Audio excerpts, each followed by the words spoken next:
Pero la cuestión no se limita a la salud. Esta prohibición tiene un trasfondo mucho más profundo. Es un acto de soberanía nacional. En un mundo donde los países pequeños suelen acatar las reglas impuestas por gigantes económicos, Burkina Faso se atrevió a desafiar décadas de dependencia y a recuperar su derecho a decidir. Es un mensaje directo. África tiene derecho a decidir su futuro, su alimentación y su economía, sin ser simplemente el mercado residual donde se envían productos rechazados en Occidente. La juventud burkinabé, seducida por marcas extranjeras y comerciales de celebridades, fue adoptando el hábito de consumir refrescos diariamente, desplazando el agua y las bebidas tradicionales. Cada botella vendida debilitaba tanto los cuerpos de los niños como la economía del país. Mientras la salud de la población se deterioraba, el dinero salía de Burkina Faso, rumbo a sedes lejanas en Atlanta o Nueva York, engordando cuentas de multinacionales que poco o nada invertían localmente. Los productores nacionales de bebidas, muchos de ellos familias que elaboraban jugos de hibisco o de jengibre, veían caer sus ventas y cerrar sus negocios. ¿Puede un simple vaso de refresco cambiar el destino de un país entero? Quizás suene exagerado, pero en Burkina Faso, una nación africana muchas veces ignorada en los mapas, se atrevieron a contestar esa pregunta de manera contundente. No fue un acto impulsivo ni aislado. Prohibieron 6 marcas de refrescos estadounidenses, todas ellas gigantes globales con décadas de dominio en el continente. Al principio, muchos se rieron, otros se indignaron y unos cuantos pensaron que era una locura. ¿Qué daño puede causar dejar de vender soda? ¿Acaso no hay problemas más graves? Sin embargo, esta decisión va mucho más allá de burbujas de azúcar. Es una historia de lucha, dignidad y futuro. La raíz de la decisión está en la salud pública.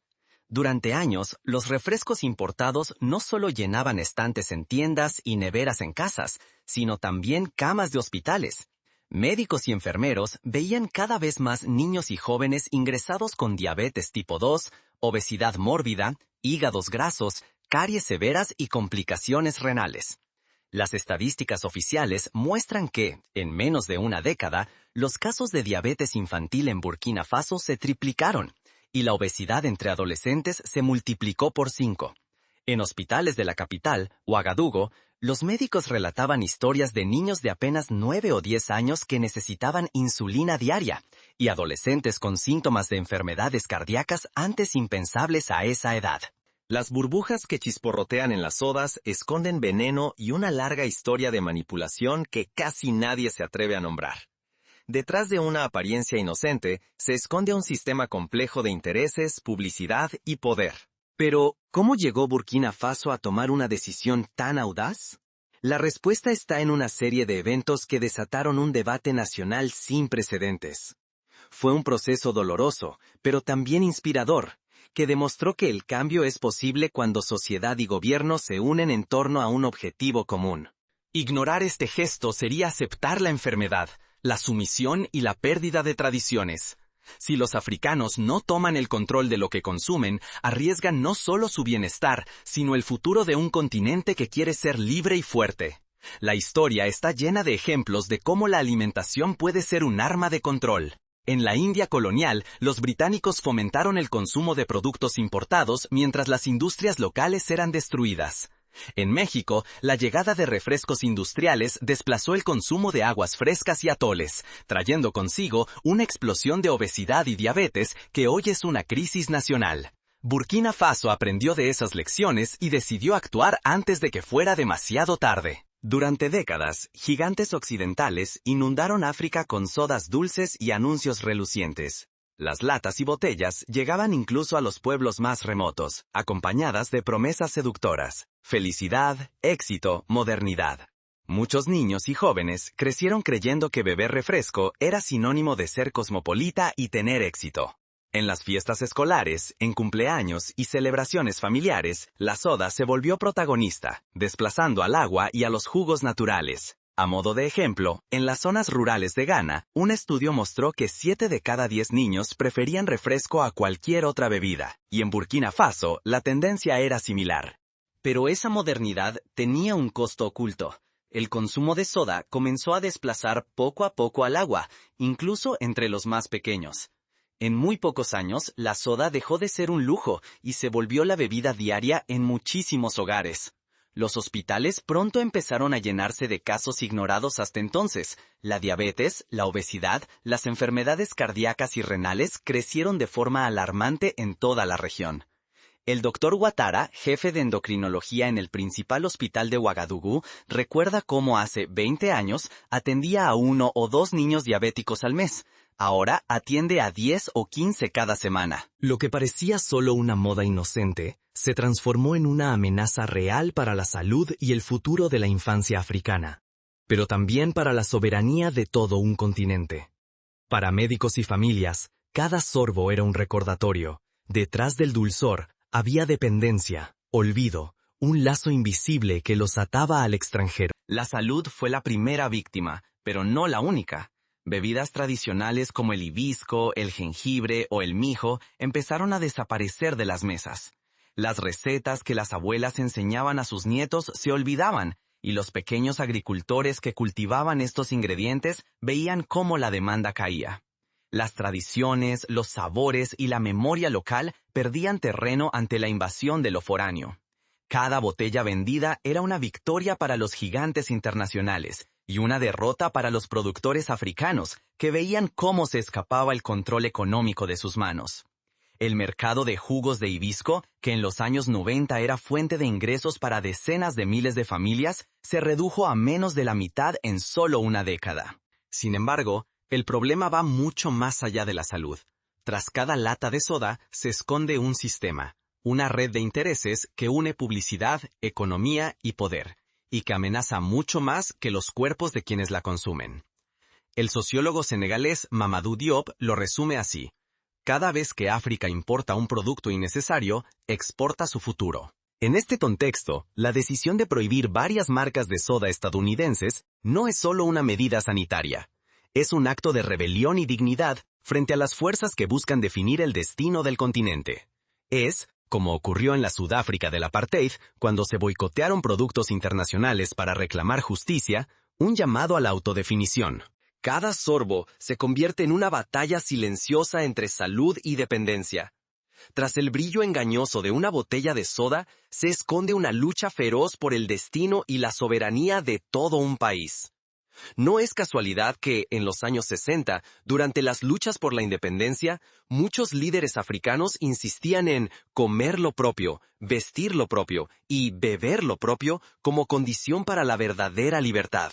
Ibrahim, presidente de Burkina Faso, no tomó esta decisión desde la comodidad de su despacho. Él recorrió hospitales llenos de niños enfermos de males provocados por el azúcar. Visitó escuelas donde los alumnos, agotados, no podían concentrarse por los altibajos de glucosa.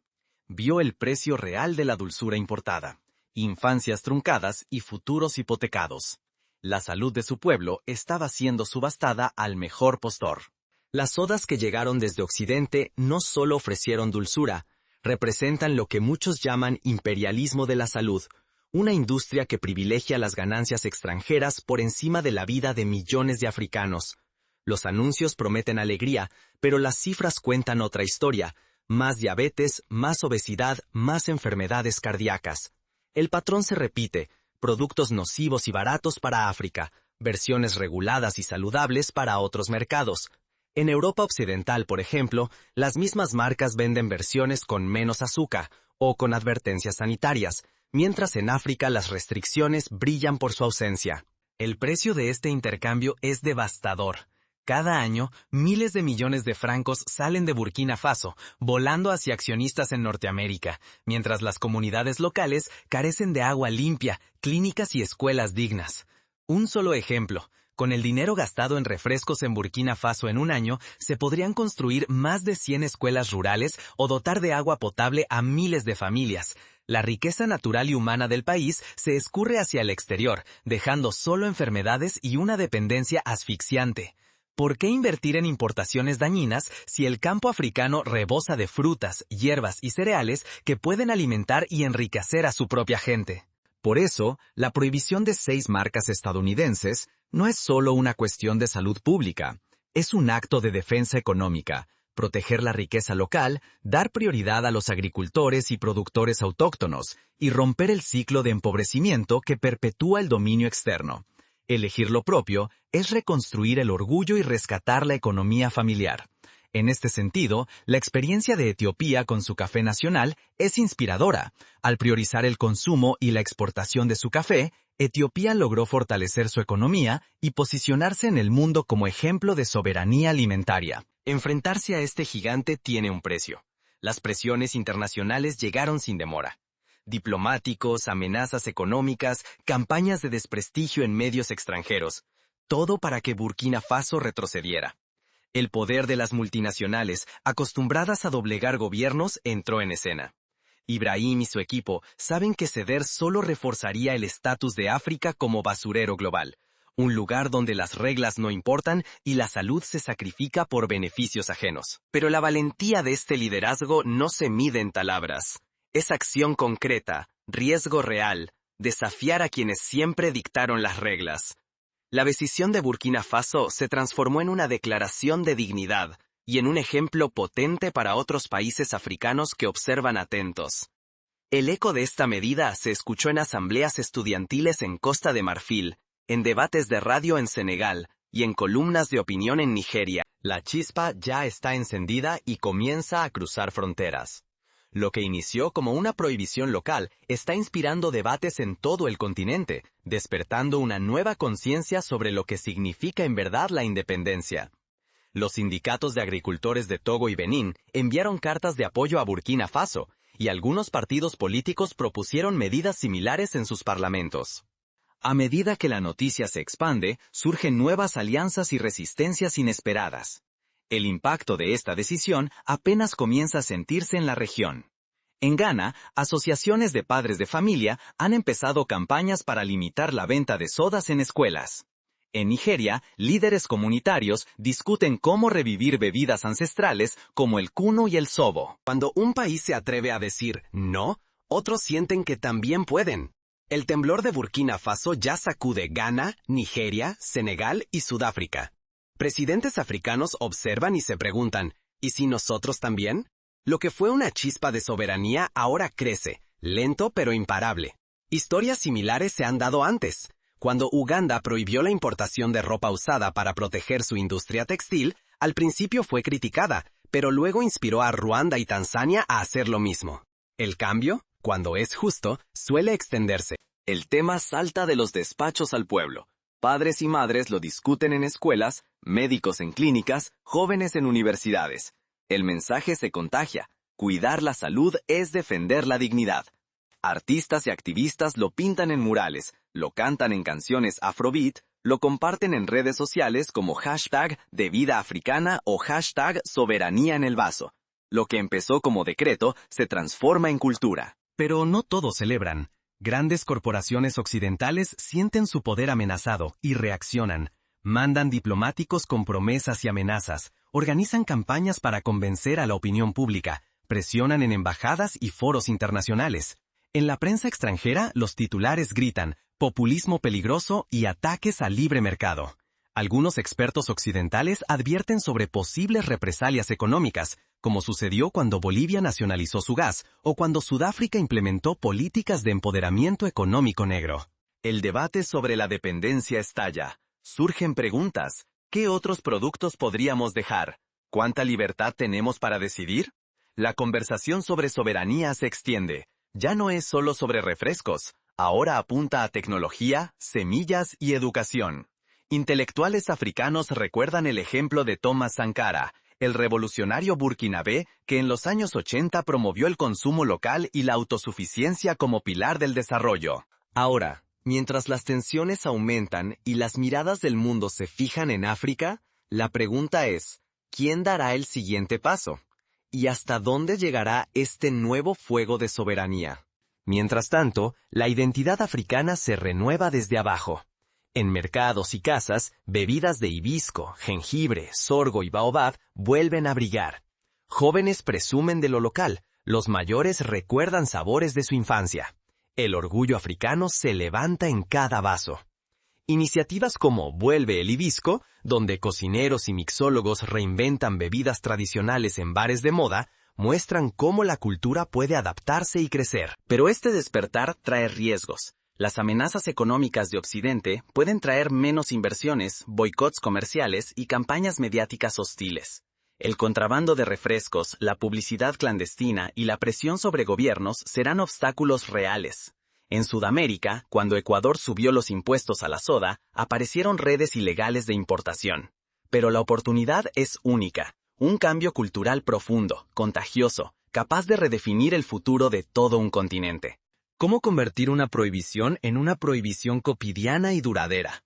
La respuesta requiere mucho más que decretos. Exige voluntad colectiva, acción política y la transformación de hábitos individuales.